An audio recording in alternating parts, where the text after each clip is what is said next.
Yo, yo, yo. We back, people. Like, subscribe, leave a comment so YouTube can start pushing these videos in the algorithm. I appreciate everybody that tuned into my last blog, signing with Ruff Ryders. So this is like part 2, the continuation, I guess. So we left off on me meeting Swizz. Well, not even meeting Swizz. Swizz sending me beats, like 15 beats. I woke up in the morning, they was in my phone.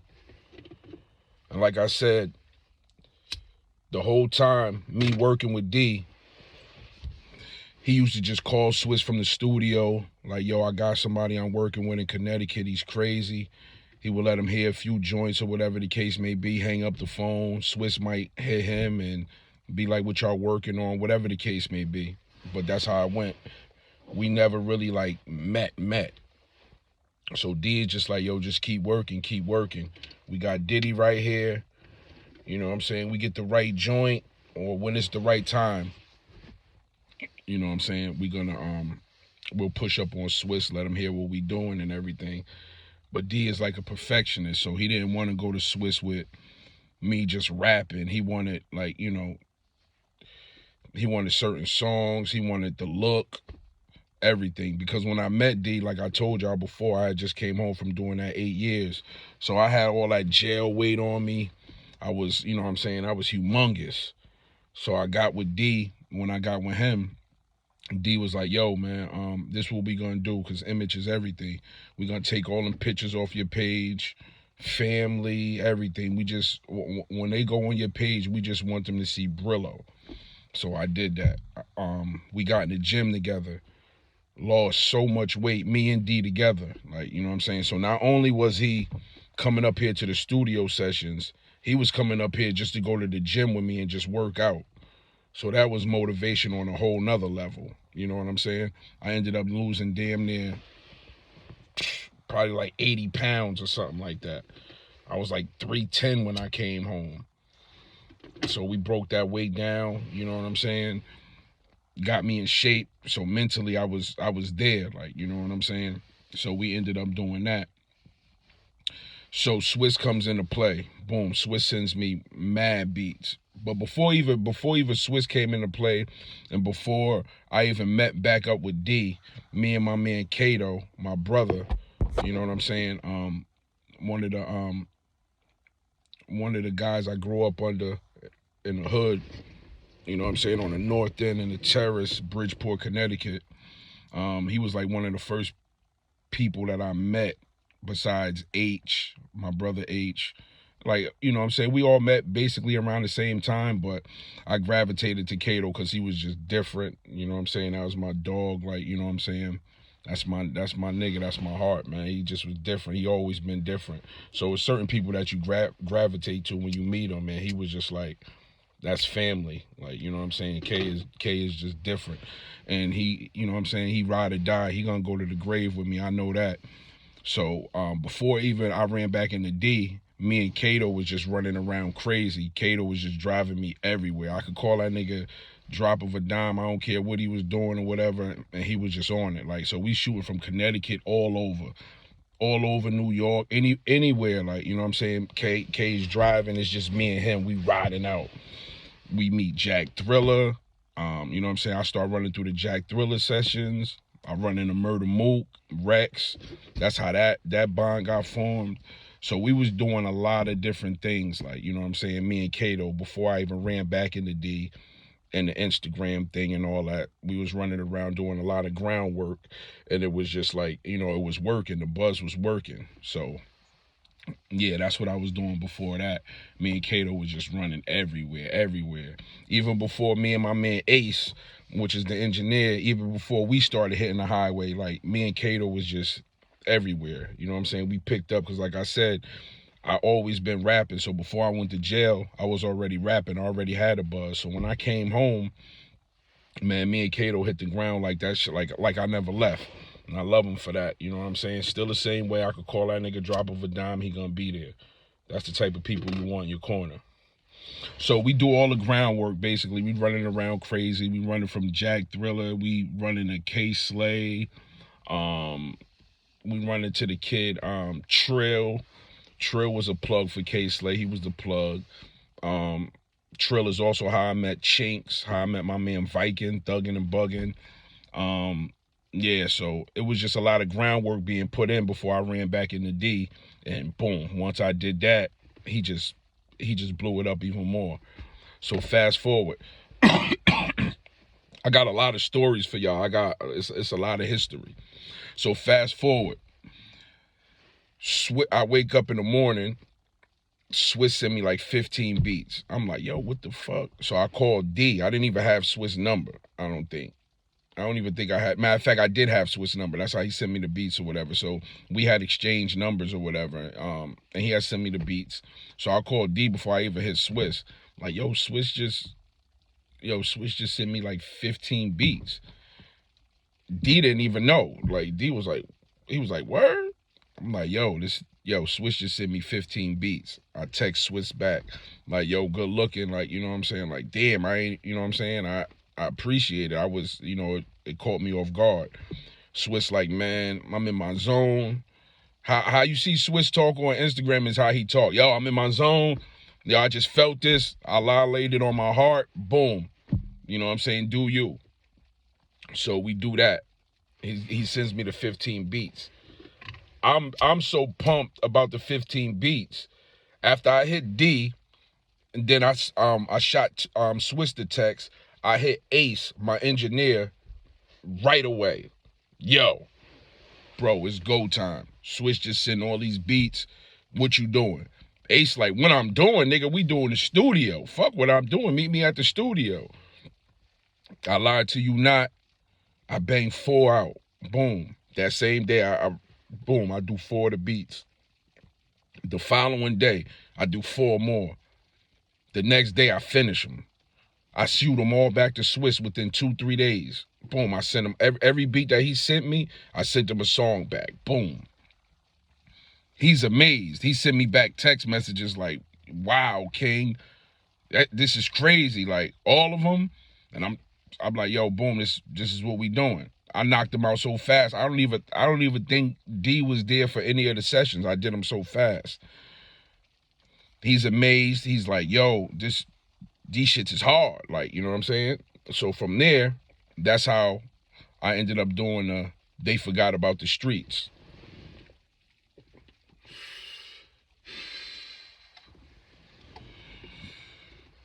So that was like one of the first joints I recorded. When I got the beats, it jumped out to me, They Forgot About the Streets. So I'm like, you know what I'm saying? At first, I wrote the hook for like, you know what I'm saying?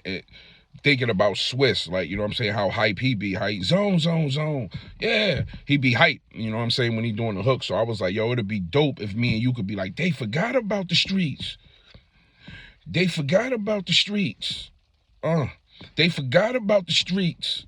Brillo, Swiss Beatz. You know what I'm saying? I thought it would be dope. So I hit Swizz with the idea. Swizz was fucking with it. He like, yo, you sound better saying it than I do. Like, you know what I'm saying? So I tried it. I switched my voice up, boom, and it popped. So, all right, so now I got these joints, but at the same time, I got to make sure that, you know what I'm saying, I put them out the right way, because this is Swizz. Like, you know what I'm saying? This could make you or break you, baby. This is Swizz. So I do the songs or whatever. In the process of me doing the songs, Swizz is working on the Godfather of Harlem with Forrest Whitaker, you know, that whole superstar cast or whatever the case may be. So now, mind you, I didn't even have I had the whole song was done. They Forgot About the Streets. I sent it to D, I sent it to Swizz. Swizz was like, yo, this shit is crazy. D was like, it's crazy. D calls me in the middle of the night. It's probably like 2 a.m. D calls me. He like, yo, what you doing, Brillo?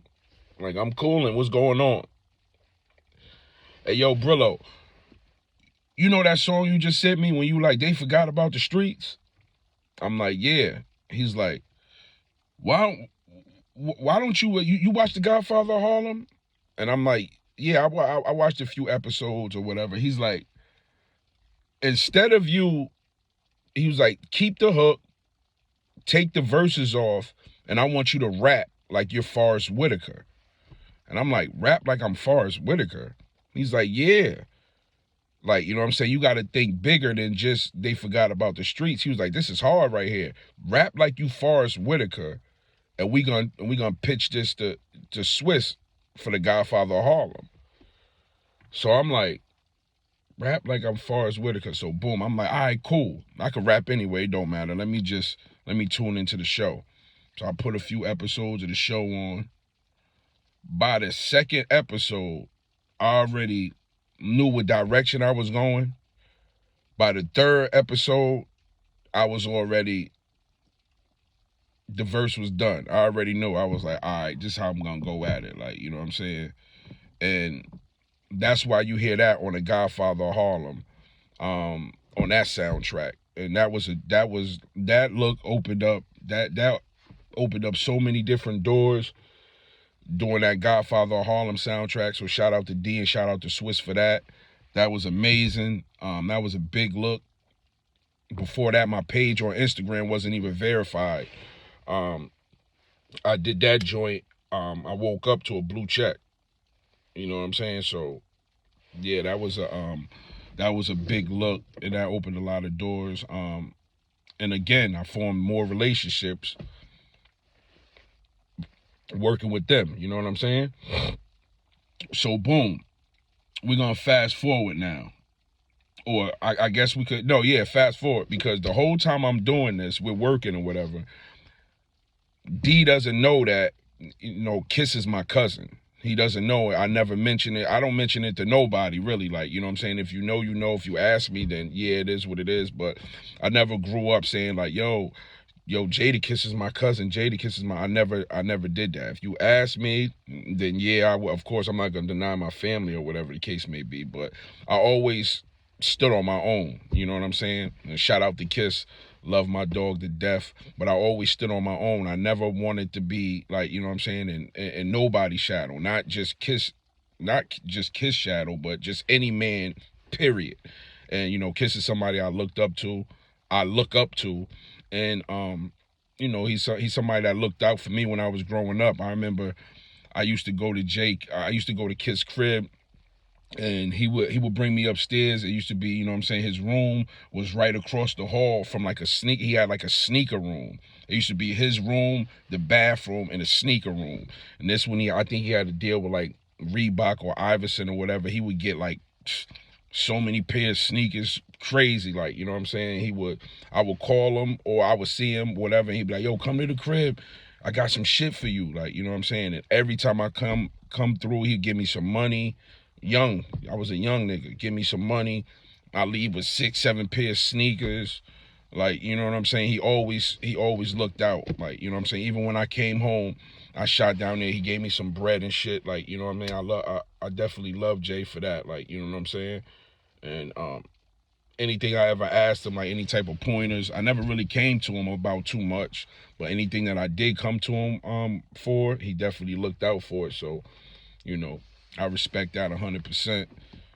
But, you know, in this game, you got to lay your own bones, man. You know what I'm saying? You got to make your own name. You got to stand on your own.